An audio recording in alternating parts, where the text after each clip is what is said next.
Mesdames et messieurs, amis téléspectateurs, bonjour et merci d'être encore une fois des nôtres pour cette émission.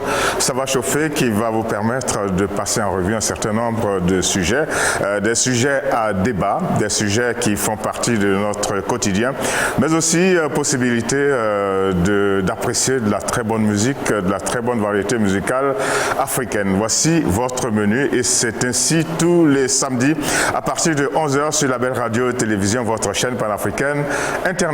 Vous savez que nous sommes en multiplex avec un plateau central ici à Libreville, capitale du Gabon, et des intervenantes que l'on appelle les Georgettes un peu partout sur le continent, à Dakar, à Accra, en Côte d'Ivoire, à Milan en Italie, à Douala au Cameroun et j'en passe. Mais commençons par le commencement.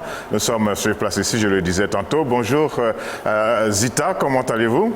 Bonjour Georges, bonjour les Georgettes. Ok, j'ai l'habitude d'insister des fois sur les coiffures. Aujourd'hui, on va parler de votre coiffure, juste rapidement. Hein. Comment s'appelle votre coiffure? Non, ça n'a pas de nom. Elle n'a pas de nom? Non, non, j'ai juste à barrer les cheveux, c'est tout. Comment? J'ai juste à attacher les cheveux. On attache les cheveux? Ok, et à l'occasion de quoi? De quel événement on a ce genre de coiffure? Lorsqu'on n'a pas eu le temps de se faire coiffer. Ah, et ça arrive, hein? Oui, ça arrive. Ça arrive aux femmes? Oui. Les femmes, en général, elles dégagent tout le temps pour faire leur coiffure, pour mettre, comme certains disent, le crayon dans les cheveux, pour mettre le rouge à lèvres sur... hein? Oui, oui. Mais il arrive aussi, compte tenu des contraintes, le travail, la maison et tout, à un moment donné, on n'a pas le temps de pouvoir faire tout ça. Ok, alors qu'est-ce qui vous a marqué, hein? Ça c'est la question inévitable, qu'est-ce qui vous a marqué cette semaine? Ce qui m'a marqué cette semaine, c'est le match entre la Gambie et le Gabon. Alors, lequel des matchs? Parce qu'il y en a eu deux. Il y a eu le match Panthère-Gambie. Donc ce match a eu lieu ici à Franceville. Oui. Et puis il y a eu le match Gambie-Gabon. Voilà, lui, il a eu lieu en Gambie. Qui a eu lieu à Banjul. C'est celui-là qui a fait le plus de bruit sur la toile cette semaine parce que les Panthères se sont retrouvés en train de dormir à l'aéroport, à même le sol. Et ça, ce sont les effets, c'est vrai, les effets d'abord du coronavirus et puis des fois d'une certaine mauvaise foi des autorités dans certains pays. Oui, il y a certaines personnes qui disent que ça a été en fait exprès, que vu la situation actuelle et vu la position qu'occupaient déjà les Panthères, puisqu'ils étaient premiers du groupe. Donc, c'était un fait exprès, les autorités... pour les faire souffrir quelque peu. Pour les faire souffrir quelque peu et avoir un avantage. Et effectivement, les Panthères ont été battus. Alors, est-ce que c'est vrai que les Gambiens ont été mal reçus ici au Gabon? Il paraît que leur avion a tourné dans le ciel gabonais et au moment de descendre, on leur dit que le personnel de l'aéroport de Franceville était déjà rentré à la maison. Je ne sais pas si c'est vrai. On entend des choses folles. Hein? Bon, c'est ce qui se dit aussi, mais ça n'a pas vraiment eu d'écho puisque les Gambiens, bon, je veux dire... Ils ne se sont pas plaints. Ils ne se sont pas plaints, ça n'a pas été... Ils n'ont rien dit peut-être en entendant le match retour. Peut-être que les faits sont avérés, on ne sait pas. Ça n'a pas eu un écho aussi comme ce qui s'est passé à Banjul. Donc là, on attend. Je crois que la Fédération gabonaise de football s'est plaint auprès des autorités de la CAF, donc on attend. Et la Gambie, je crois que la Gambie a été sanctionnée. Je crois qu'ils seront sanctionnés quand même. Alors, si vous avez envie d'avoir le maximum d'informations sur cette affaire, notamment entre la Gambie et le Gabon, et puis si vous avez envie de connaître tous les résultats sportifs de cette CAN qui est en train de se préparer, eh bien, vous prenez rendez-vous pour 21h, 21h temps universel plus 1 sur la belle radio et télévision, votre chaîne panafricaine internationale. L'émission qui vous attend s'appelle Focus Sport. C'est le lundi donc à 21h. Alors prenons maintenant la direction de Dakar. Hein. Dakar, Nogueil n'est pas là. On va avancer petit à petit et nous retrouver avec maintenant Pulchéry, si possible, à Abidjan. Ou à Grand Bassam ou à Bouaké. Pulchéry, elle nous joue des fois des petits tours, elle bouge beaucoup. Pulchéry, bonjour. Bonjour. Je ne vous entends pas du tout. Votre bonjour, il est tout faible, il est tout timide, il est tout timoré. Monsieur Georges, moi je vous entends parfaitement. Vous m'entendez parfaitement? Ok. Oui. Alors, vous êtes où aujourd'hui? À Grand-Bassam, à Abidjan? À Grand-Bassam. Vous êtes à Grand-Bassam, c'est votre base. À Côte d'Ivoire. Alors, ça va? Comment s'est passée votre semaine? Oui, demain je pars pour Boaké. Ah, encore. Ma semaine a été super excellente parce que j'ai démarré une semaine assez forte. Le lundi dernier, j'ai été au plateau, dans la commune du plateau. C'est la commune qui se trouve au centre d'Abidjan. C'est le centre-ville d'Abidjan. Oui. Oui. J'y étais pour soutenir une aînée, une consoeur, Pléchérie Edith Balé, qui avait été arrêtée pour avoir dit non au 3e mandat du président Alassane Ouattara. Alors déjà, on peut lancer rapidement une interpellation. Chères autorités ivoiriennes et africaines, laissez les personnes manifester, se plaindre parce que c'est leur droit. Et ça fait partie aussi des textes des différentes constitutions. La liberté d'expression, c'est important. Quand on a envie de dire non, il faut laisser dire non. C'est ça? Et c'est exactement ça, Monsieur Georges. Et je vous dis merci aussi pour tout ce que vous faites. Merci à la Belle TV, voilà, pour le plus apporter au continent africain. Alors, disons que la situation est plutôt calme maintenant à Abidjan et dans certaines villes, dans les plus grandes villes du pays. Mais c'est un calme précaire, dit-on. Oui, tout doucement, c'est ce qu'on souhaite pour la Côte d'Ivoire, c'est que tous nos politiciens s'asseyent et discutent. L'ancien président Laurent Gbagbo l'avait dit. Et c'est ce qu'il faut pour la Côte d'Ivoire parce qu'on a enduré trop de choses, trop d'atrocités. Donc la Côte d'Ivoire a besoin de paix. Donc à tous ces politiciens, on leur demande de s'asseoir, de discuter et de chercher ce qu'il faut pour la Côte d'Ivoire, pour le développement du pays. Tout va dépendre de ce qu'on met dans le mot paix. Bon, une chose est claire, c'est qu'il y a eu un début de discussion entre l'ancien président Henri Konan Bédié et l'actuel président Alassane Dramane Ouattara. Mais pourquoi ça n'a pas continué? Je pense que il y a une entente qui est en train de se faire. Ils sont en train de discuter. Je pense que la discussion peut porter fruit. Moi, je pense. Vous pensez que ça va aller? Oui, ça va aller. Ok. Merci beaucoup, Pléchérie, d'être présente.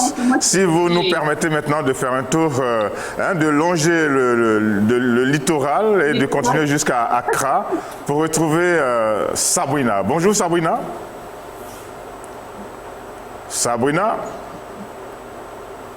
Sabrina, nous entend-elle? On nous dit que la connexion... Bonjour. Ah, d'accord. On nous dit que la connexion n'est pas très fameuse, mais on vous entend quelque peu. Vous allez bien, Sabrina? Bonjour. Ça va très bien aujourd'hui, Georges. J'espère que vous aussi, ça va.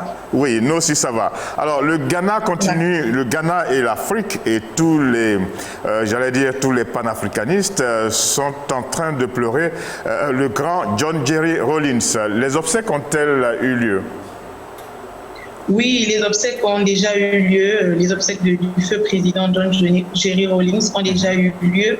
Et comme vous dites, les Ghanéens et l'Afrique continuent de le pleurer, sauf que les activités ont repris après ça. Et donc, nous sommes passés à un autre drame cette semaine à Accra. C'est un très grand marché, le marché de Dawana, qui a complètement brûlé ici à Accra. Et donc, les autorités ont fait le déplacement pour aller épauler les personnes qui ont été victimes de l'incendie.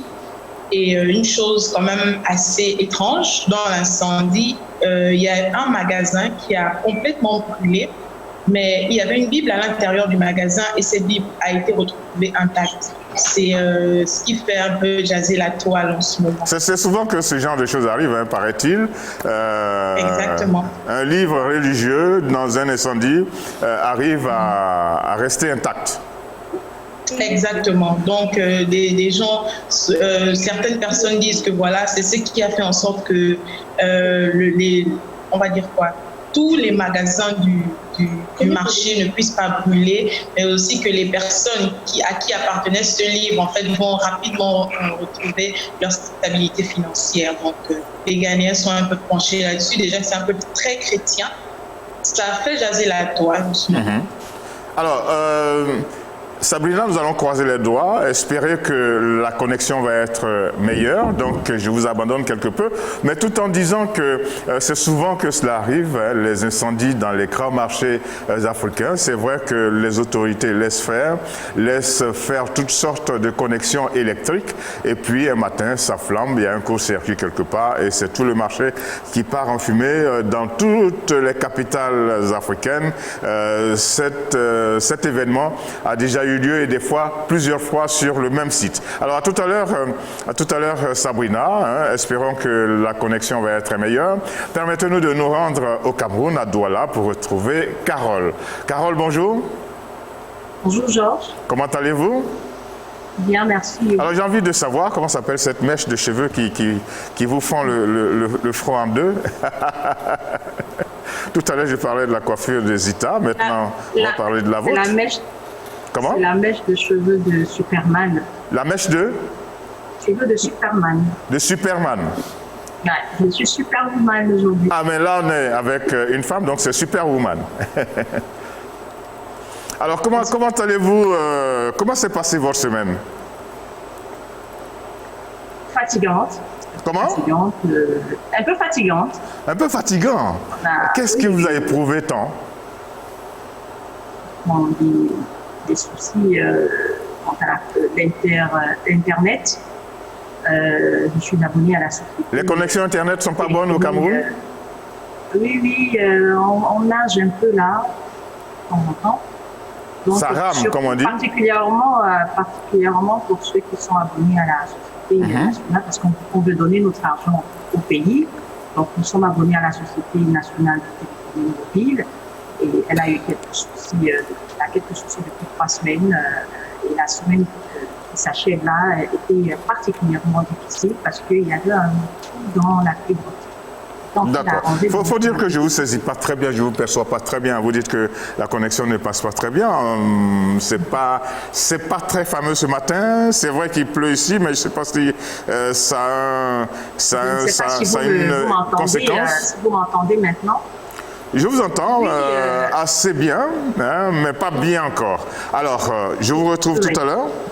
Je vous retrouve tout à l'heure. On va parler de ce sujet que vous avez traité.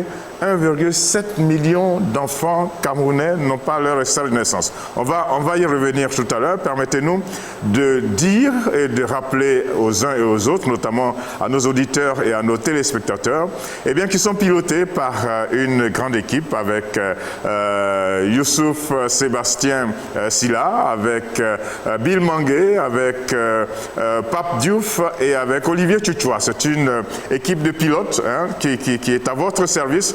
Et cette équipe de pilotes est d'accord avec moi pour rappeler qu'aujourd'hui, c'est la journée, comme on dit, mondiale de la télévision et nous avons décidé de vous le rappeler.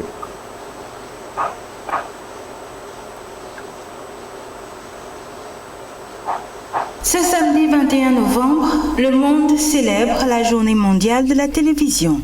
Cette journée a été proclamée par l'Assemblée générale des Nations unies en 1996 pour promouvoir et encourager les échanges mondiaux de programmes télévisés avec un accent sur la paix, la sécurité, le développement social et économique, ainsi que l'amélioration de l'échange culturel.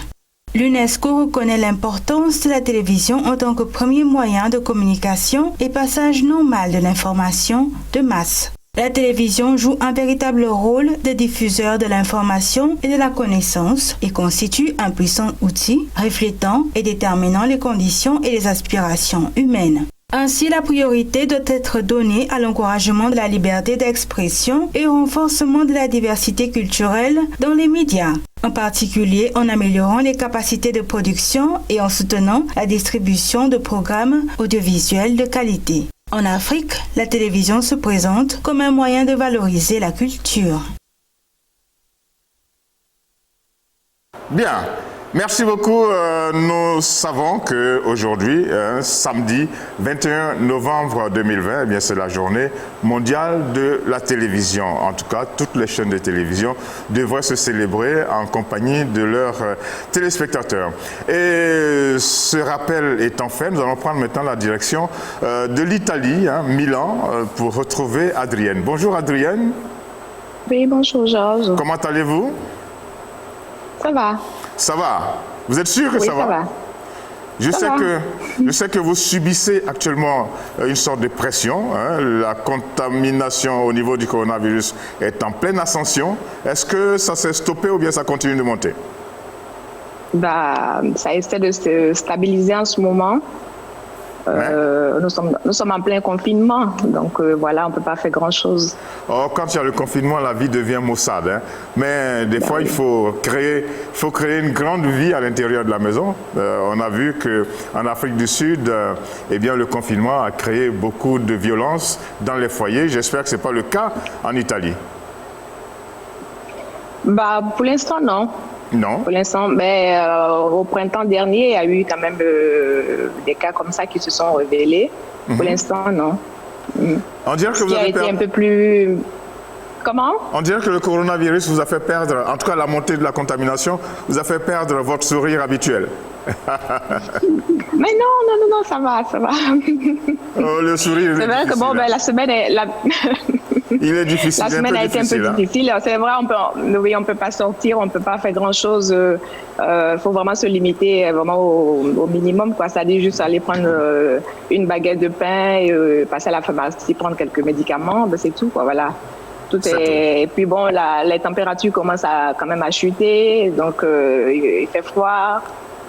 Le cocktail n'est pas vraiment... C'est un cocktail refroidissant, c'est-à-dire les températures qui baissent, le coronavirus qui monte, la vie qui devient maussade, ça fait que, bien, on n'explose pas de joie. Et ça se ressent ce matin. Ah bon? Certains des sujets que nous allons aborder ne vont pas vous ramener forcément le sourire. C'est bien dommage. Vraiment. Bon, alors, on se pose des fois la question, où va la vie? La vie va où avec le coronavirus, avec toutes les difficultés que nous avons? Permettez-nous de vous proposer une très bonne musique gabonaise. Un artiste disparu qui s'appelle Serge Nyinga, qui chante Où va la vie? Il est disparu aujourd'hui, mais il a pu avoir le temps de s'interroger, et c'est une question qui traverse le temps. Où va la vie? La vie va où? Serge Nyinga, où va la vie? Difficile de répondre à cette question. Toujours est-il que chacun d'entre nous aspire au bonheur, aspire à avoir une vie harmonieuse sur Terre. Et ça, ce n'est pas du tout facile. C'est une équation très compliquée, très difficile à résoudre. Autre équation difficile à résoudre, et ça nous concerne toujours, c'est la marche des pays africains vers le développement. Ça, c'est tout un programme de difficultés. C'est comme un jeu d'écueils à surmonter toutes les secondes. Et nous souhaitons que les dirigeants africains fassent en sorte que petit à petit, progressivement, mais de façon résolue, l'Afrique avance vers son développement. Et quand on parle du développement de l'Afrique, il y a une foule de difficultés. Et on voudrait vous rappeler aussi que hier, vendredi 20 novembre, c'était la journée internationale des droits de l'enfant. À cette occasion, Carole nous a envoyé un reportage que nous incluons dans cette journée des droits de l'enfant, parce que l'un des droits, c'est vrai, c'est de bien manger, c'est de bien se porter, etc. Mais un autre de ces droits-là, tout de suite, quand on est né, c'est d'avoir un extrait de naissance. Et ça, ce n'est pas toujours très évident. Carole, il se trouve que jusqu'à 1 700 000 enfants au Cameroun n'ont pas leur extrait de naissance. Comment comprendre cette situation au moment où nous sommes en 2020? Certes, il y a le coronavirus qui nous menace, mais où le numérique est un peu partout et à toutes les sauces, et le numérique favorise tout, j'allais dire. Comment se fait-il que jusqu'à 1 700 000 enfants se retrouvent sans extrait de naissance?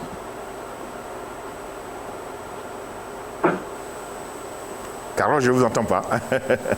Alors, ça c'est l'autre difficulté, hein, quand on parle de la marche quand on parle du développement... Georges. Ah oui, maintenant Georges. ça va. Excusez-moi. Maintenant ça va. Donc je disais... Oui. Je disais que c'est une catastrophe, hein, comme l'ont dit certains députés de l'Assemblée nationale lors d'une séance plénière spéciale dédiée à cette problématique-là. C'était le lundi dernier. Une catastrophe, une urgence nationale même, pensent certains, qu'on ait autant d'enfants sans acte de naissance au Cameroun. C'est le dernier rapport du bureau de l'état civil camerounais. Et ça, c'est pas particulier au Cameroun, hein, c'est valable un peu partout, au Gabon, au Sénégal, en Côte d'Ivoire, au Ghana. Mais qu'est-ce qui fait que c'est comme ça? Qu'est-ce qui fait qu'un enfant n'est pas déclaré? Il y a plusieurs raisons. Hein. Il y a plusieurs raisons. Il y a le fait que certaines contrées sont très très reculées. Il n'y a pas de centre d'état civil là-bas. Il y a aussi l'analphabétisme. Certaines communautés qui ne vont pas à l'école, donc ne pensent pas. Il n'y a pas une nécessité d'avoir un acte de naissance. Il y a également que par rapport à X ou Y problème, l'enfant n'est pas déclaré à temps à l'état civil. Donc, quand on arrive en retard, il y a des frais, il y a toute une procédure judiciaire qui vient derrière et ça décourage certains parents qui laissent l'enfant grandir sans acte de naissance. Et puis, le fait que reconstituer son acte de naissance, ce n'est pas simple au Cameroun. Il y a tellement d'étapes, ça fatigue les parents et voilà. Et des fois, les parents n'en voient pas la peine. Alors, on va suivre votre reportage. Toutes les Georgettes vont se brancher sur ce reportage, mais nous allons aussi demander à nos auditeurs et à nos téléspectateurs de suivre ce reportage et d'avoir la possibilité d'intervenir. Je voudrais d'ores et déjà vous dire que notre numéro de téléphone, c'est le 074 55 11 02 si vous voulez intervenir à partir du Gabon, et c'est le plus 241 74 55 11 02 si vous intervenez à partir d'un pays hors du Gabon, et nous souhaitons véritablement que vous le fassiez. Et puis pour tout le monde, je voudrais rappeler que notre numéro de téléphone, il marche avec le réseau social WhatsApp, et donc cela permet d'avoir une communication fiable et à moindre coût. Allons-y donc pour ce reportage de Carole Guissot. 1,7 million d'enfants au Cameroun n'ont pas leur extrait de naissance. C'est un peu la même chose un peu partout. Donc à chaque fois que je dois faire l'examen. Selon le dernier rapport du Bureau national de l'état civil camerounais, 1,7 million d'enfants sont sans acte de naissance au Cameroun. Sur le banc des accusés, les barrières culturelles, l'analphabétisation, les préjugés sexistes, la pauvreté, la corruption, l'éloignement des centres d'état civil dans les zones rurales et l'absence de simplification du système d'enregistrement et de reconstitution des actes. Une situation assez préoccupante, exacerbée par les difficultés sécuritaires que connaît le Cameroun, principalement dans les zones en conflit. Lundi, la Chambre basse du Parlement a consacré une séance plénière sur cette problématique pour susciter le débat entre les acteurs. Et ce n'est pas seulement les enfants de moins de 5 ans, mais vous avez des adultes de 25 ans qui n'ont pas d'acte de naissance. La situation est très grave. Pour la majorité des députés, l'État doit y mettre du sien pour pallier à ce problème qui limite les chances des milliers d'enfants partout au Cameroun. Aujourd'hui, je vous dis, c'est une catastrophe épouvantable. Voir des enfants intelligents, des Mozart assassinés, des enfants qui sont premiers de classe, qui n'arrivent pas à passer leurs examens. Les différents acteurs se sont engagés à mettre sur pied dès 2021 plusieurs initiatives pour sauver ces 1,7 million d'enfants. L'une d'elles consistera à organiser une campagne nationale de recensement de tous les enfants de 0 à 18 ans sans acte par les autorités compétentes et à réaliser une opération spéciale de délivrance massive des actes de naissance soutenue sur le terrain par les 180 élus de l'Assemblée nationale. Ok, alors 1,7 million d'enfants sans extrait de naissance au Cameroun, mais ne vous en faites pas, il n'y a pas que le Cameroun, c'est pratiquement tout le continent qui nage dans ce problème, dans cette difficulté. Qu'est-ce que cela vous fait, Zita, d'entendre une telle information? Jusqu'à 1,7 million, et ça peut-être que c'est un chiffre arrondi, peut-être que c'est un peu plus. Bon, c'est vrai que c'est énorme, d'avoir autant d'enfants sans acte de naissance, mais je vais aussi dire que c'est pas un fait qui m'est étranger, parce que comme vous le disiez tantôt, c'est pas seulement le Cameroun, c'est un fait qui concerne pratiquement tous les pays africains. Par exemple, ici au Gabon, c'est la même chose. Il y a beaucoup de facteurs en fait qui font en sorte que on y arrive à cette situation. Comme le disait Carole, il y a l'éloignement, l'éloignement des zones où, parce qu'il y a certaines zones. Dans les villages, des fois, les plus reculés, il y a des registres.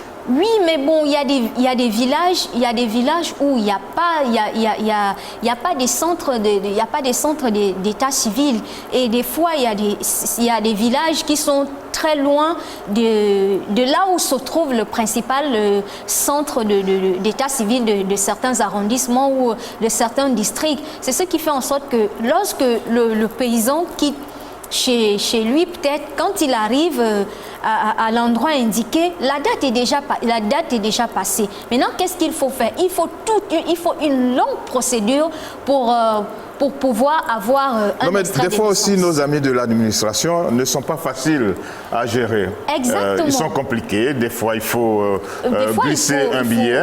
Il faut glisser quelque chose sous la table. Il y a tous ces facteurs-là qui font en sorte que des fois, les parents sont découragés, surtout les plus démunis. Et il y a aussi, comme le disait aussi Carole, il y a aussi l'analphabétisme qui fait en sorte qu'il y a des gens qui ne connaissent pas, la personne ne connaît pas l'importance d'avoir un acte de naissance. Il se dit, je n'ai même pas de quoi manger. Pourquoi j'irais me tracasser à faire un extrait de naissance à mon enfant maintenant? Aller souffrir devant des agents administratifs. Aller souffrir devant des agents. Par exemple, ici, il y a aussi un autre facteur. Ici, chez nous, c'est toujours le facteur de l'argent. Ici, au Gabon, il y a des enfants qui se retrouvent sans acte de naissance. Pourquoi? Parce que à l'accouchement, lorsque la maman accouche dans un hôpital, la famille ou les parents n'ont pas de moyens pour payer les frais d'accouchement, les frais d'hospitalisation, ce qui faisait à l'époque comment faire. Des fois, on restait avec l'enfent comme gage en attendant que tu ailles chercher. Oui, en attendant que tu ailles chercher de l'argent pour pouvoir délivrer l'enfant. Maintenant, quelle est la seule solution que les parents trouvaient? C'était de s'enfuir. De disparaître. De disparaître, tu disparais. Et quand ils disparaissent comme ça, il n'y a pas la déclaration de naissance. Oui. Du coup, quand tu arrives à la mairie, on ne peut pas t'établir un acte de naissance. Moi, je crois que au Gabon, on a essayé quand même de régler ce problème parce qu'aujourd'hui, lorsque vous êtes assuré à la PNAM-GS, lorsque vous avez l'assurance... C'est la Caisse nationale... La Caisse nationale de l'assurance maladie.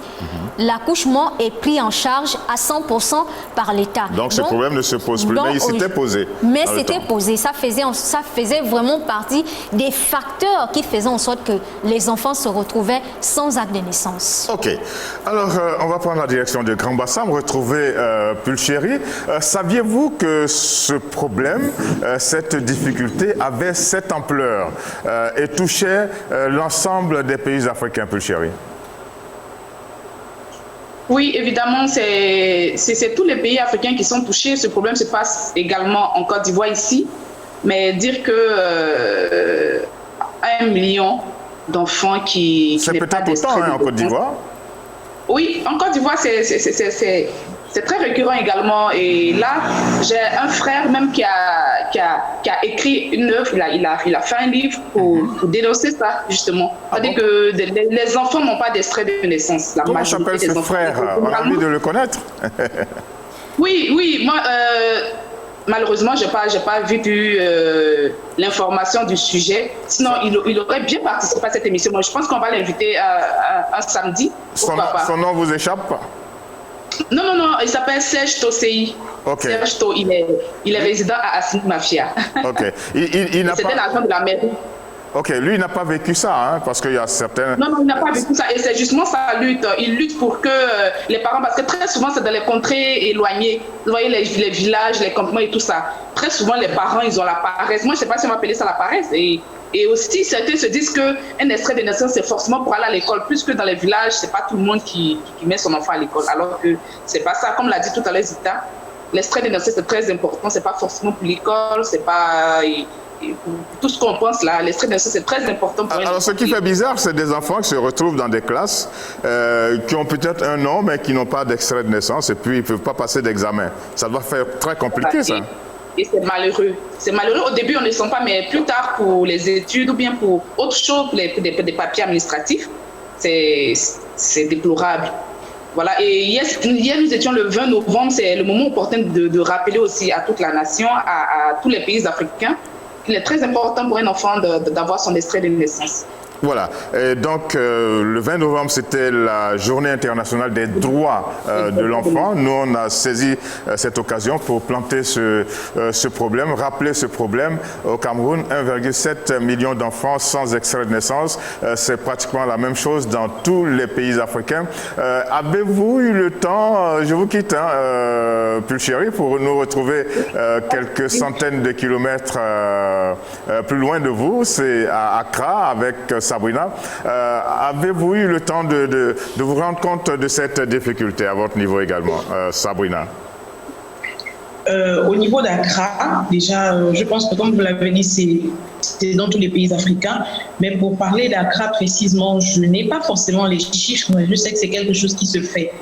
Il y a des enfants ici qui n'arrivent même pas à aller à l'école. D'ailleurs, même je suis à la capitale, à Accra, mais vous ne voyez pas beaucoup d'enfants aller à l'école. Et c'est quand même un facteur. Je ne sais pas si c'est lié au fait que ces enfants-là n'aient pas d'acte de naissance, mais c'est un facteur qui est également vécu ici. Et je me pose quand même beaucoup de questions. Lorsque les officiers d'état civil ou des mairies ou des institutions municipales font le recensement de 1 700 000 enfants qui n'ont pas 700 000 enfants qui n'ont pas d'acte de naissance. En Côte d'Ivoire, 2 millions. Au Sénégal, 1 million. Peut-être plus. Au Togo, 500 000. Et ainsi de suite. Ça fait une bonne population sans papier. Mais ma question, c'est... Oui. Exactement. Et ma question, c'est, durant cette période de recensement, n'est-il pas possible ou bien n'est-il pas bon de faire directement des actes de naissance à ces enfants-là? Comment est-ce qu'on va les recenser si on dit qu'ils sont aussi loin? Parce que donc, il y a la possibilité d'accéder aux institutions municipales pour arriver à faire les papiers. Pourquoi seulement pour aller les compter? C'est possible que les agents se déplacent, mais pour aller leur donner leurs papiers ou du moins pour aller aider à ceux qui aient les actes de naissance, c'est quand même compliqué. Un bureau peut être établi dans ces régions-là qui sont reculées, si c'est seulement ça la raison, pour que les personnes qui mettent au monde puissent aller déclarer leurs enfants. Et la deuxième chose quand même que je me pose comme question, c'est est-ce que ces 1 700 000 enfants sont également comptabilisés dans la population totale du Cameroun? Parce que c'est quasiment la population du Gabon, il faut le dire. C'est quasiment la population du Gabon. Le Gabon, c'est 2 millions au total, 2 millions d'habitants. Voilà. Donc, juste 300 000 personnes en moins. Donc, est-ce qu'ils sont comptabilisés dans la population totale du Cameroun? Alors, tout à l'heure, Carole va peut-être nous donner des éléments de réponse. Oui, mais j'ai envie d'avoir l'avis d'Adrienne, qui ne se trouve pas en ce moment en Afrique, mais qui est une Africaine, qui vit donc d'autres réalités là-bas en Italie. Alors, première question, Adrienne, est-ce que c'est un phénomène, c'est une difficulté qu'on retrouve en Italie? Et puis, quel est votre regard sur la question? Disons que depuis que je suis là, je prends le temps. Vous n'avez jamais entendu parler de ce problème, hein? Non, j'ai jamais entendu parler de ce problème parce que en tant que maman, je veux dire que quand vous êtes enceinte, vous êtes en travail pour l'accouchement, vous arrivez à l'hôpital, aussitôt on vous met un bracelet. Et ce bracelet, il est déjà préparé. Il y a un autre qui est préparé pour le bébé, donc le temps que le bébé arrive et tout. Et donc c'est ce numéro-là, disons, ce numéro matricule-là qui vous suit et le père prend les dossiers au bout de 3 ou 4 jours déjà. Voilà, la déclaration. Donc c'est un problème qui est réglé. Qui est déjà réglé. On le dira dans les pays développés. Voilà, donc même si l'enfant vit ou bien s'il vient à manquer, il y a déjà le nom et voilà tout le nécessaire pour l'accompagner. Maintenant, le regard vers le continent, oui, je sais que ce problème existait, mais je ne savais pas qu'il y avait jusqu'à 1,7 million. Ça, c'est pour un seul pays. Hein? Voilà, bon, c'est pour un seul pays, donc bon, je crois que c'est une grande partie. Il faut multiplier ça par le nombre de pays. Voilà. Par contre, j'ai essayé quand même de faire une petite recherche et j'ai su qu'il y a une communauté ici en Italie, c'est un Centre Egidio, qui s'occupe vraiment de l'Afrique. Donc, ils ont 2 programmes et ils opèrent au Burkina Faso, Mozambique, au Malawi. Et ils aident concrètement la restructuration des services d'état civil. Ils mettent en place des centres itinérants d'inscription pour rejoindre les zones les plus reculées et soustraire ainsi de l'anonymat des millions de personnes. Ouais. Et puis, bon, ils ont un deuxième programme aussi qui s'appelle DREAM, qui prend complètement en charge la santé des enfants africains. Ouais. Donc, bon, je crois que... Donc, il y a des pistes de solutions. Voilà. Ce n'est pas un problème sans solution. N'est-ce pas? Voilà. Ok, merci de nous avoir donné ces informations. On revient à Carole.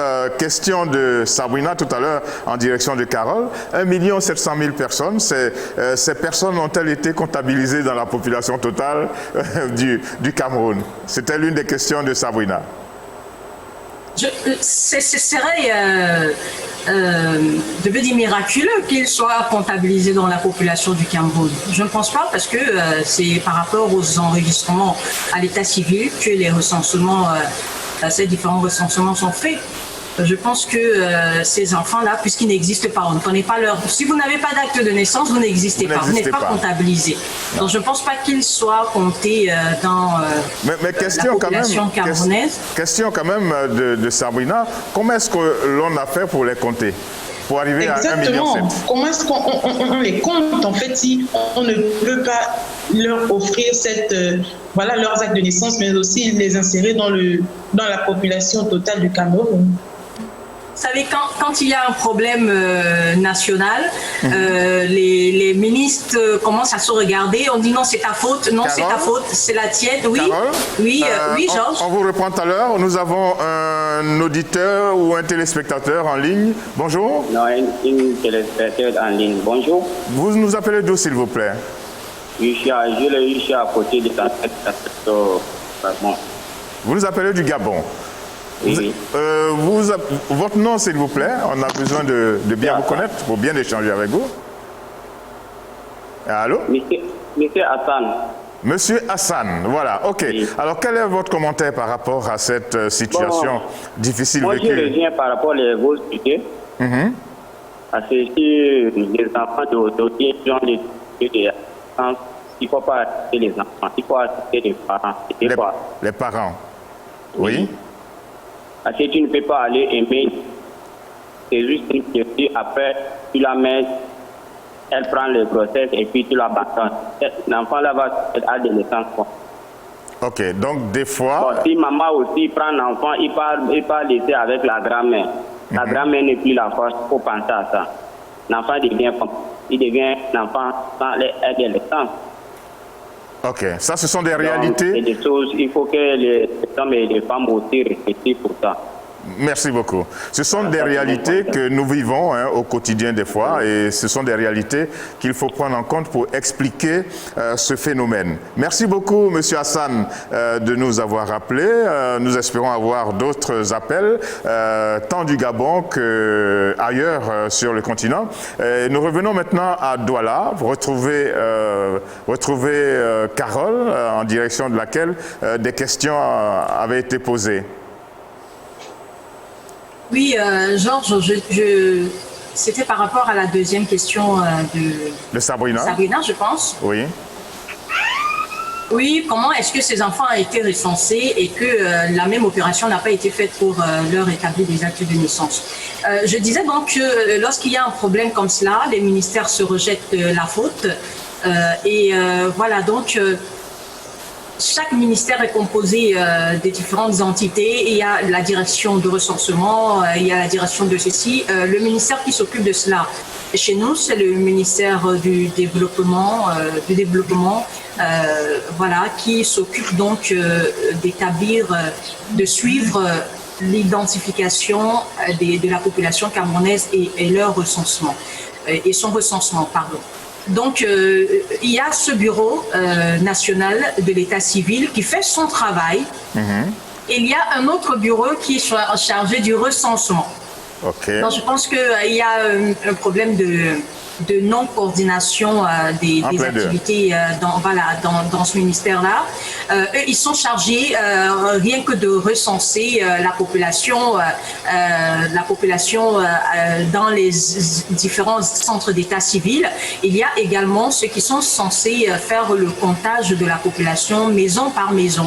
Donc, je pense que ceux qui ont fait le comptage de la population maison par maison ne se sont pas inquiétés de savoir si ces populations-là avaient des actes de naissance. Maintenant, le Bureau national de l'état civil vient faire son travail et se rend compte et ne compte que ceux qui n'ont pas d'acte de naissance et ceux qui en ont.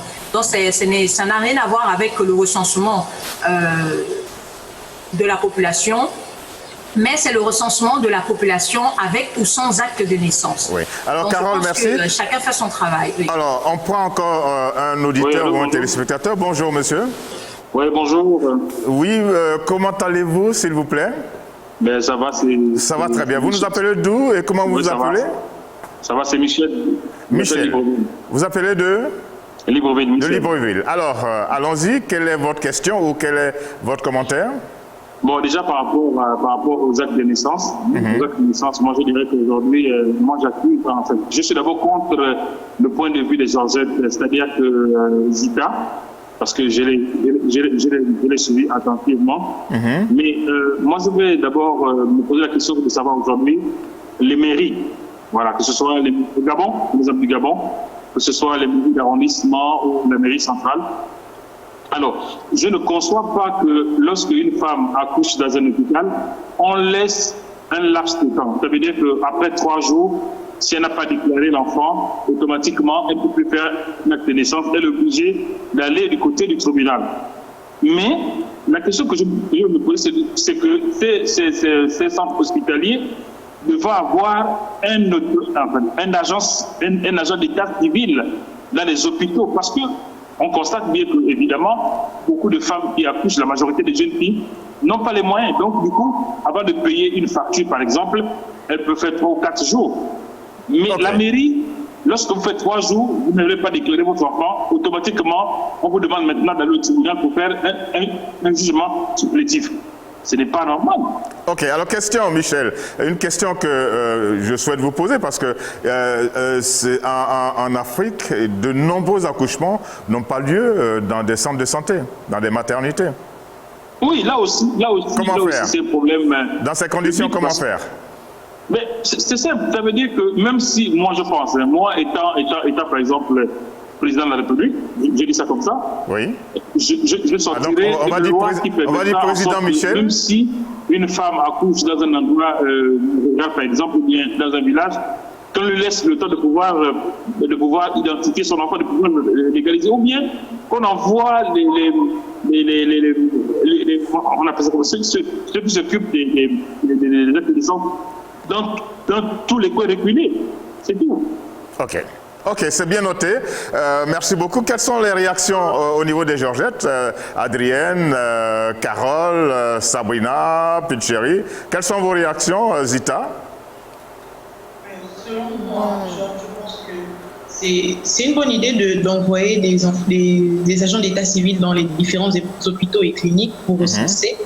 Mais c'est aussi, comme vous avez posé la question concernant les zones rurales et les zones reculées, c'est chaque parent qui doit prendre cette responsabilité en pensant à l'avenir de son enfant, même s'il est dans une zone reculée, parce que, par exemple, ces enfants-là, il y en a qui ont 5-6 ans, ils n'ont pas d'acte de naissance. Vous voulez me dire, en 5-6 ans, des fois jusqu'à 25 ans, jusqu'à l'âge de 25 ans. C'est quand même dommage. Le parent n'a pas pu effectuer le déplacement à l'endroit d'une mairie ou je sais pas, d'un endroit où est-ce qu'il devait établir l'acte de naissance de son enfant. C'est une négligence simplement. Il faut dire que peut-être que si c'est pas encore compris dans la tête de certaines personnes qui vivent dans les zones retirées, que le message passe et repasse encore. L'acte de naissance est important pour tous les êtres humains. D'accord. Il faut dire que chez certaines populations, ce n'est pas, ou bien chez certains individus, ce n'est pas un problème que de n'avoir pas établi un extrait de naissance pour son enfant. Oui, alors oui, Carole, Georges. Oui. Oui. Carole? Surtout, je voulais répondre à la préoccupation, en fait, à la réaction de Sabrina. Oui. C'est pas tout le monde qui sait qu'il y a un truc qui existe comme tel. Hein. C'est pas toutes les communautés qui savent qu'il y a un truc comme ça, un acte de naissance. C'est pas important pour tout le monde. C'est-à-dire, ils vont pas à l'école, ils savent pas ce que c'est que l'école, ils ne savent pas ce que c'est que la vie hors de la maison, hors de leur communauté. Ils ne savent pas tout ça. Alors, donc, question, oui. Carole. Vous avez parlé de différentes structures d'identification. Est-ce qu'il y a maintenant en place une autre structure chargée de la sensibilisation, chargée de faire de la sensibilisation? Exactement. Et ça manque. Il y a toujours eu ces différentes structures-là. C'est jusqu'à ce que le problème se pose que tout le monde se réveille. C'est pas partout qu'on travaille, hein. C'est pas dans tous les ministères qu'on travaille. Il y a des gens qui sont là, ils attendent juste leur paiement, surtout les fonctionnaires. Ils savent que chaque mois, je vais toucher mon gagne-pain, même si j'ai pas travaillé. C'est comme ça. C'est-à-dire, il y a des structures dans le Cameroun est divisé en 10 régions. Quelle est la solution qui a été proposée par les députés camerounais? Il y a une tonne de solutions qui a été proposée. Les premières, c'est à partir de janvier 2020 là, de commencer à de faire une campagne de sensibilisation des familles, surtout dans les zones reculées et les zones en conflit. N'oubliez pas que le Cameroun est en conflit sur deux fronts, l'extrême nord du pays, le grand nord du pays, qui est occupé, qui est sinistré par le terrorisme, le groupe islamiste Boko Haram qui sévit de ce côté-là. L'État du Cameroun est en guerre contre ce groupe-là. Il y a également le nord-ouest et le sud-ouest du Cameroun, les deux régions anglophones du Cameroun, où depuis 2017, la guerre a commencé là-bas en 2000. Les problèmes ont commencé là-bas en fin 2016, mais c'est à partir de 2017 que les populations ont commencé à se déplacer. Donc, dans ce déplacement-là, il y a des femmes qui étaient enceintes, qui ont accouché. Il y a beaucoup d'officiels qui ont déguerpi. Il n'y a pas un officier d'état civil qui est resté dans son bureau dans le nord-ouest et le sud-ouest. La guerre fait fuir tout le monde a fui. Les gens ont fuit les centres d'état civil, il n'y a personne là-bas pour établir un acte de naissance. Et il n'y a même personne dans les hôpitaux pour recevoir les femmes enceintes et déclarer les enfants lorsque les enfants font un papier de déclaration lorsque les enfants naissent. Voilà, donc il y a tout ça. Donc à partir de 2021, on a prévu donc le recensement en fait une campagne de sensibilisation des populations déplacées dans ces zones en conflit.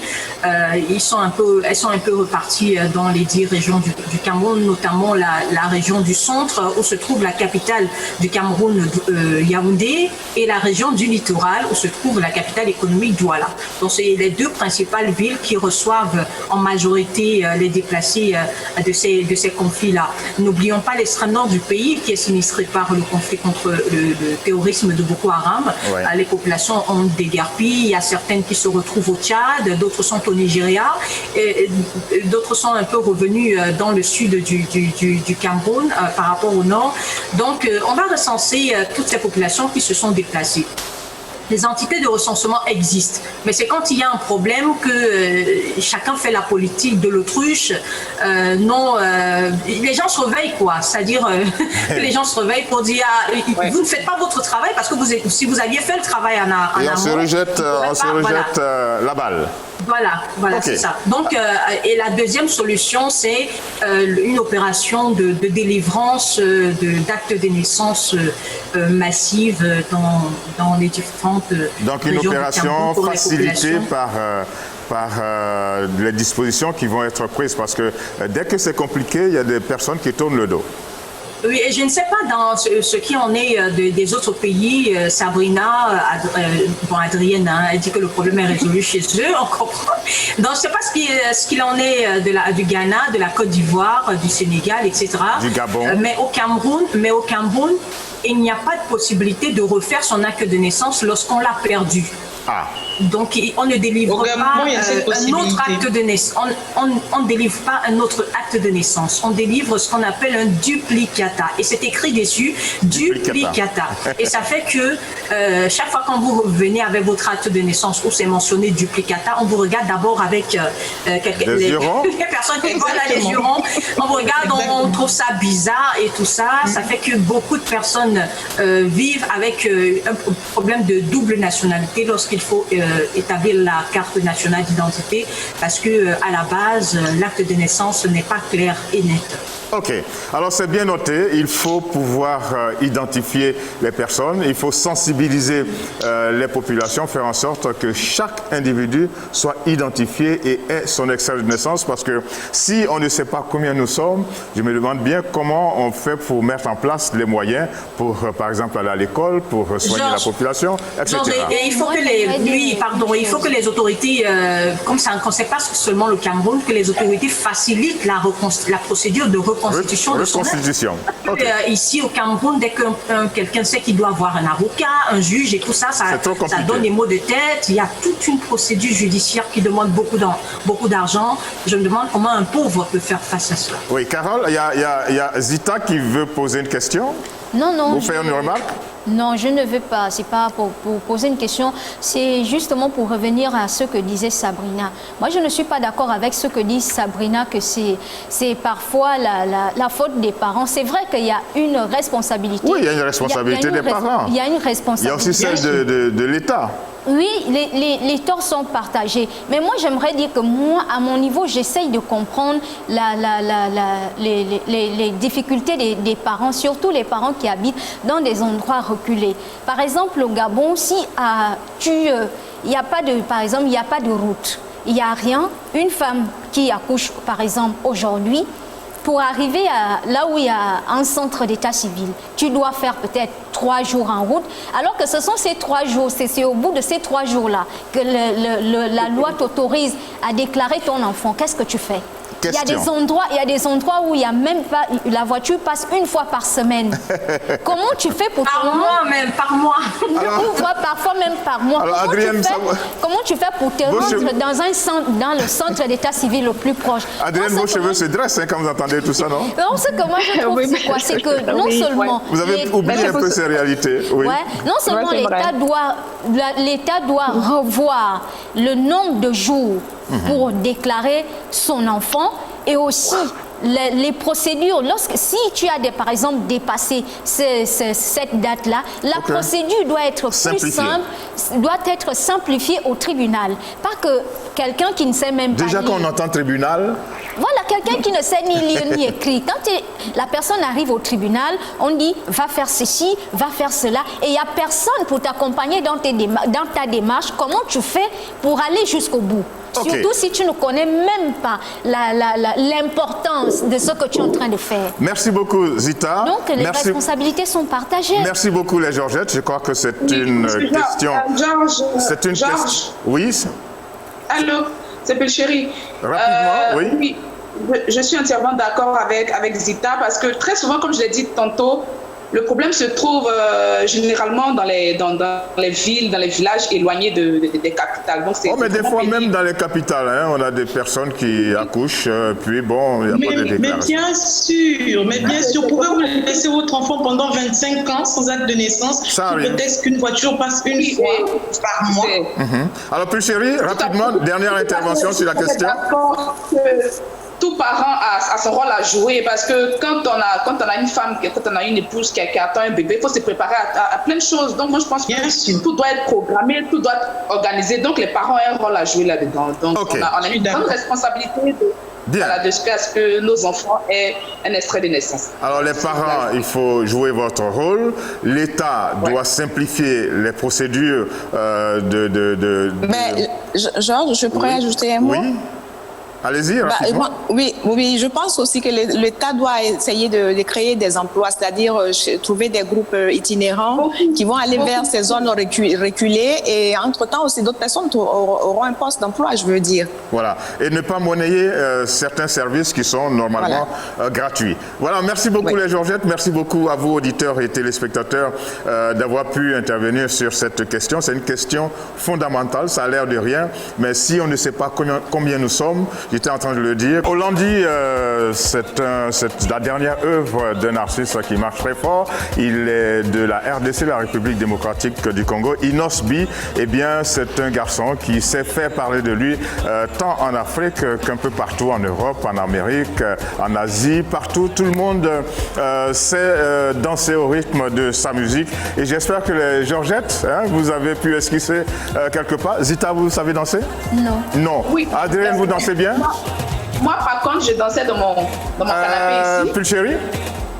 Oui, je suis en train de dire que je n'ai pas de danse tout à l'heure parce que c'est un artiste que j'aime bien. Ah bon, d'accord. Et Sabrina? Oui, j'adore le Congolais. Oui, j'aime également cet artiste. Donc, je ne sais pas danser, mais j'esquisse quelques pas de danse assise. Sabrina, je peux t'enseigner, je peux te donner des cours de danse.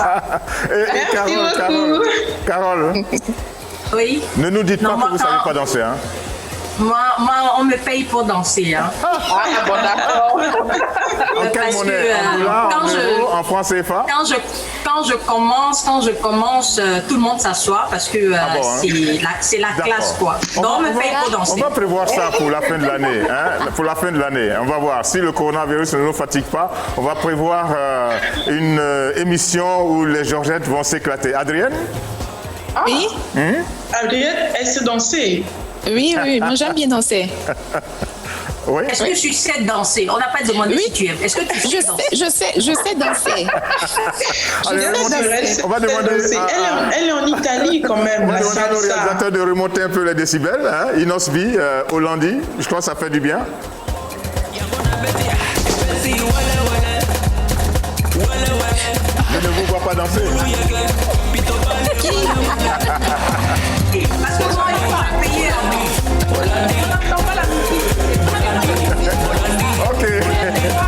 Ok, merci beaucoup. Rendez-vous dans la fin de l'année, hein, on va voir, on va s'éclater ensemble, on va célébrer le départ de cette année difficile 2020 et c'est sûr que les Georgettes vont faire les démonstrations les plus folles de danse. Bon, on retrouve maintenant Zita qui nous propose son zigzag des repères en matière d'art et de culture. Pour les amateurs de la littérature, découvrez cette semaine les 8 leçons sur l'Afrique, un essai réparateur publié aux éditions Grasset à Paris. Ce livre rend compte du passage d'Alain Mabankou au Collège de France. L'ouvrage immortalise à double titre une entrée dans l'institution historique, puisque l'écrivain est le premier membre congolais élu au Collège de France, mais aussi le premier auteur à qui la chaire de création artistique a été confiée. Cette semaine, faites connaissance avec la chanteuse nigériane DJ Guppy qui a fait un featuring avec le Ghanéen Stone Boys dans la vidéo officielle Cocasse de Karma. Les deux artistes ont échangé des couplets fluides en dansant dans une ambiance de fête décontractée sous des rythmes séduisants de dance hall. Lamine Stéphane Konaté, né en 1976 à Abidjan en Côte d'Ivoire, est un écrivain ivoirien qui vient de publier une biographie intitulée Petit Amadou, parue aux éditions Jet d'encre à Paris. Dans cette biographie, l'auteur raconte avec humour l'histoire du petit Amidou. Entre drame et bravoure, il tisse le récit édifiant, cocasse et plein de péripéties d'un jeune voulant s'en sortir. Zokela, un orchestre bien connu des Centrafricains, cette semaine, ce groupe mythique a fait découvrir à ses fans le hurlement des guitares et le grondement des basses issus du rythme Mutengeni. Zokela perpétue ainsi l'un des rares héritages culturels préservés dans ce pays ravagé par la guerre civile. C'est tout pour ce zigzag culturel. À la semaine prochaine.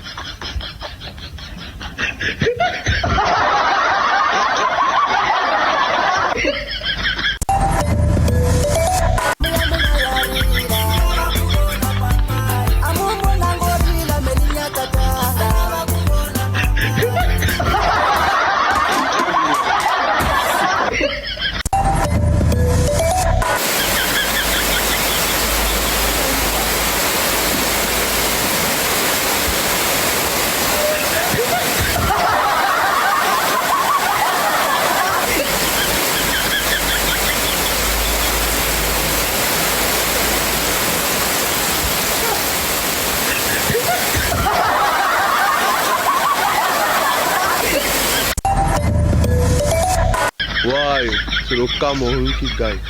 Parce que comme ça, la clinique du quartier, avec tout ce qu'on veut faire. Oui, soins médicaux, procédures, injections, petite chirurgie, tests médicaux, petit feu. Pays sinon, le pays de Dieu. Voilà. Vous êtes barré. Vous êtes brave. Vous êtes barré.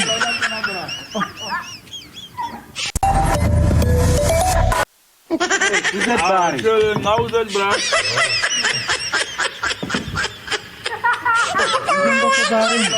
Vous êtes brave. Vous êtes barré. Vous êtes brave.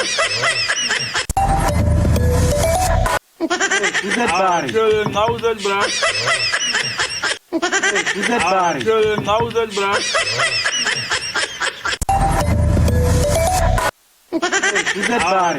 Vous êtes brave. Vous êtes barré. Vous êtes brave. Ok. Merci bien à toute notre équipe. Une bonne sélection de gags pour rire de la vie. C'est ça. La vie, certes, elle est difficile, mais si on arrive à sourire et même à rire, eh bien, on peut continuer de vivre sans trop de difficultés. Notre émission continue d'avancer et je voudrais maintenant vous proposer notre rubrique méritocratie. Nous avons décidé aujourd'hui de décerner la Palme d'Or à l'île Maurice. L'île Maurice qui se distingue de la meilleure des façons à partir de deux indices, l'indice de la bonne gouvernance, Mo Ibrahim, et l'indice de la liberté économique. Eh bien, ce pays, eh bien, c'est un pays exemplaire et je crois que tous les autres pays africains devraient regarder du côté de l'île Maurice. En tout cas, on y va. C'est un pays qu'on applaudit très fort aujourd'hui.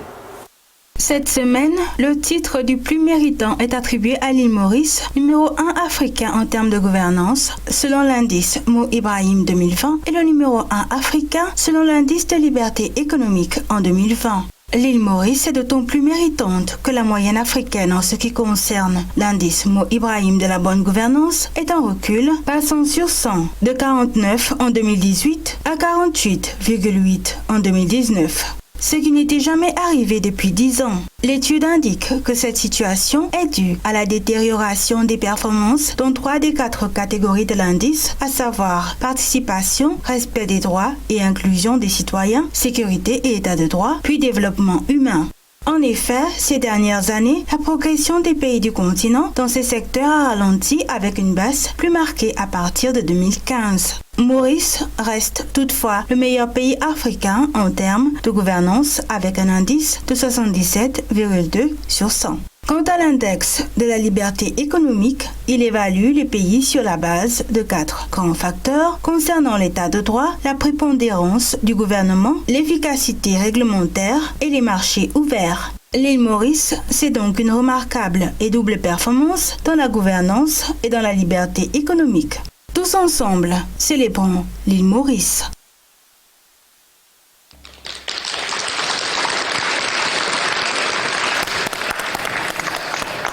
J'entends pas les applaudissements de Georgette. Ah, voilà. Ok, d'accord. Alors, on va demander à tous nos États qui ne sont pas bien classés de regarder du côté de l'île Maurice comment on fait pour avancer dans le bon sens. Et nous allons saluer ces prouesses de l'île Maurice en musique, comme on le fait habituellement, avec 2 garçons. Il y en a un qui s'appelle El Passi et l'autre Jazirika. Ils chantent l'amour. Quoi de plus merveilleux que ça? Nous sommes en pleine île. N'oubliez pas que Maurice est une grande île où il fait bon vivre. Et là-bas, eh bien, c'est la bonne gouvernance et c'est la liberté au plan. Et bravo donc à l'île Maurice, champion de la bonne gouvernance, champion au niveau de la liberté économique. Et en tout cas, nous souhaitons que l'exemple de l'île Maurice serve à ces nombreux pays africains qui sont en difficulté. Et puis n'oubliez pas qu'on a dit que la gouvernance a reculé ces 10 dernières années. Donc, mesdames et messieurs les dirigeants des pays africains, réveillez-vous, allez dans le bon sens, faites comme l'île Maurice. Et maintenant, je crois que ça, c'est un sujet qui fâche. C'est pas quand les choses se passent de cette façon que, eh bien, on a de bonnes notes en matière de gouvernance. Nous prenons la direction de la République démocratique du Congo, la RDC, pour retrouver une grande chanteuse que vous connaissez très bien, qui fait son temps, qui fait une belle carrière depuis bien longtemps. Elle s'appelle Tchala Moana. Mais tenez-vous bien, lundi dernier, elle a vécu une aventure des plus difficiles.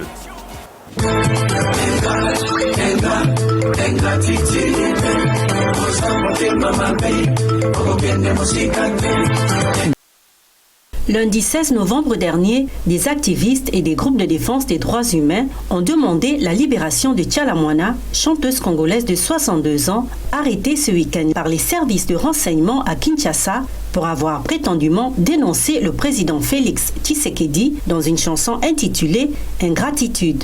Cette chanson fait suite à des rumeurs selon lesquelles Joseph Kabila, le prédécesseur du président actuel Félix Tshisekedi, aurait été empêché de prendre un vol intérieur par des fonctionnaires du gouvernement. Les paroles de la chanson de Tchala Moana ne citent pas de nom mais évoquent plutôt un élève qui se retourne contre son enseignant qui l'a aidé à passer en classe supérieure alors que l'élève n'avait pas réussi aux examens. « Tu m'as déçu », dit la chanson qui qualifie l'élève d'ingrat guidé par un mauvais esprit. L'interpellation de la chanteuse a été confirmée par le gouvernement. Quelques heures après son incarcération, des organisations féminines et des ONG congolaises ont vivement protesté et demandé la libération immédiate de Tchala Moana. Celle-ci a été libérée après une nuit en détention, soit le 17 novembre à 14h. Quel commentaire faites-vous de cette histoire qui aurait pu ne pas en être une? Chanter peut devenir un crime sous les cieux africains. Pourquoi? Les droits de l'homme seraient-ils en si grand recul que ça en Afrique? Faites-nous part de vos commentaires au 074 55 11 02 si vous êtes au Gabon ou au plus 141 74 55 11 02 si vous intervenez de l'extérieur du Gabon. Ne l'oubliez pas, vous pouvez nous joindre également par le réseau social WhatsApp.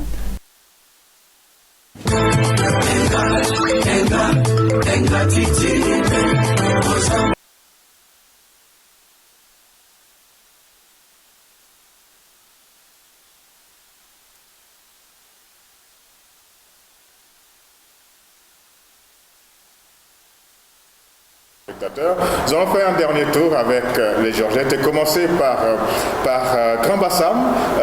Pulchéry, qu'est-ce que vous en dites? Quel est votre commentaire? Chanter, attention, ça peut devenir très très très dangereux.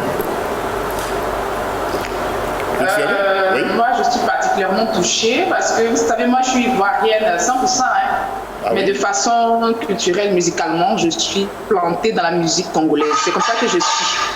Et cette information, franchement,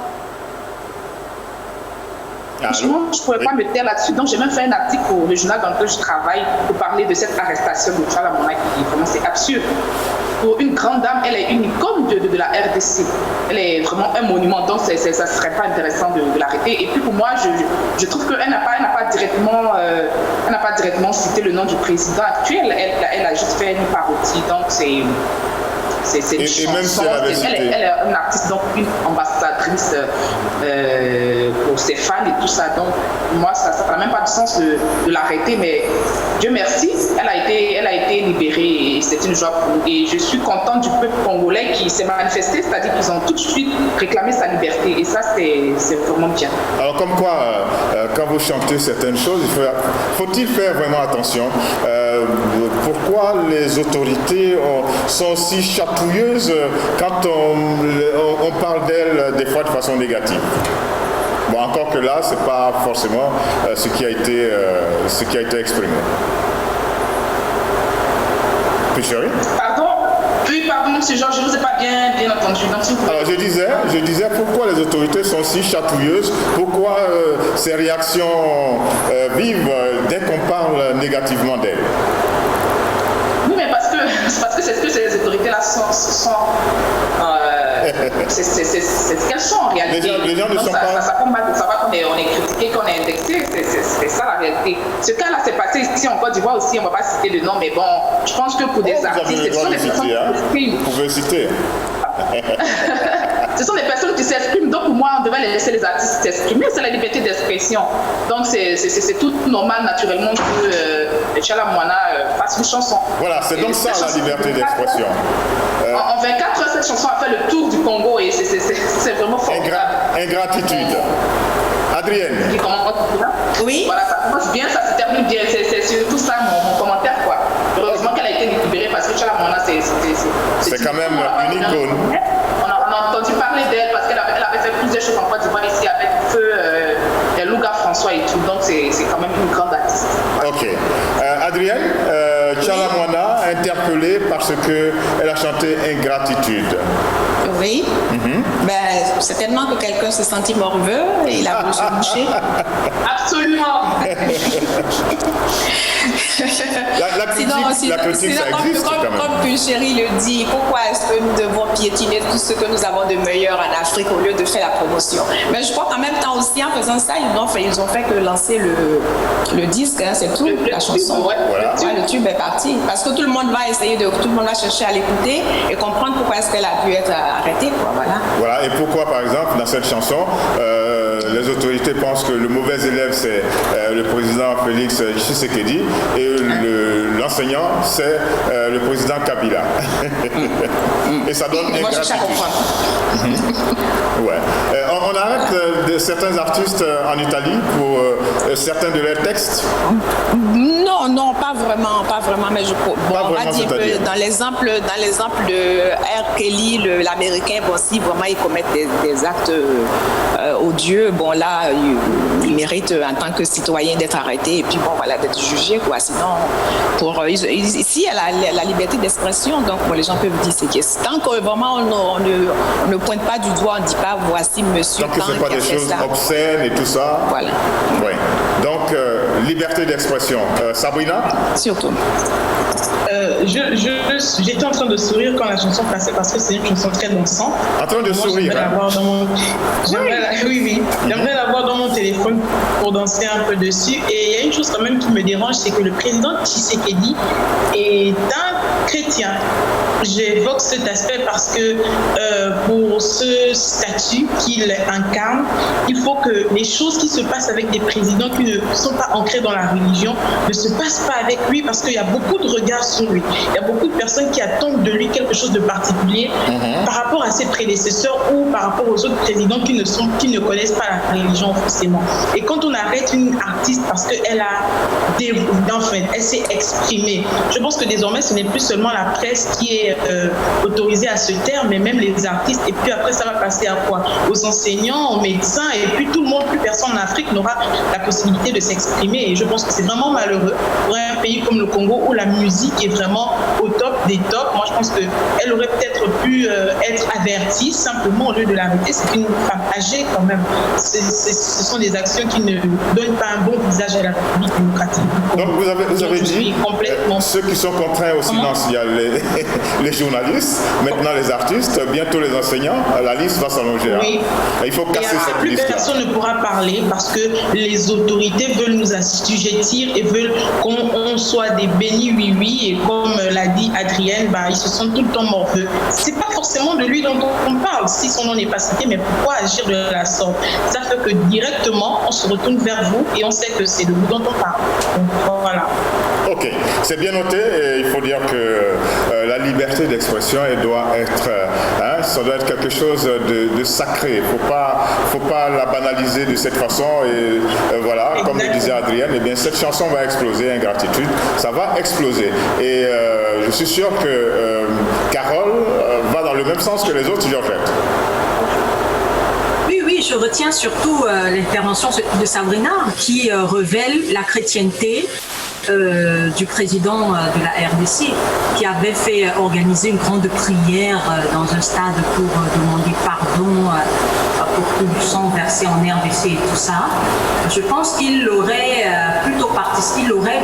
mieux fait de participer à la promotion de cet album, de cette chanson de Tchala Moana que de demander son arrestation.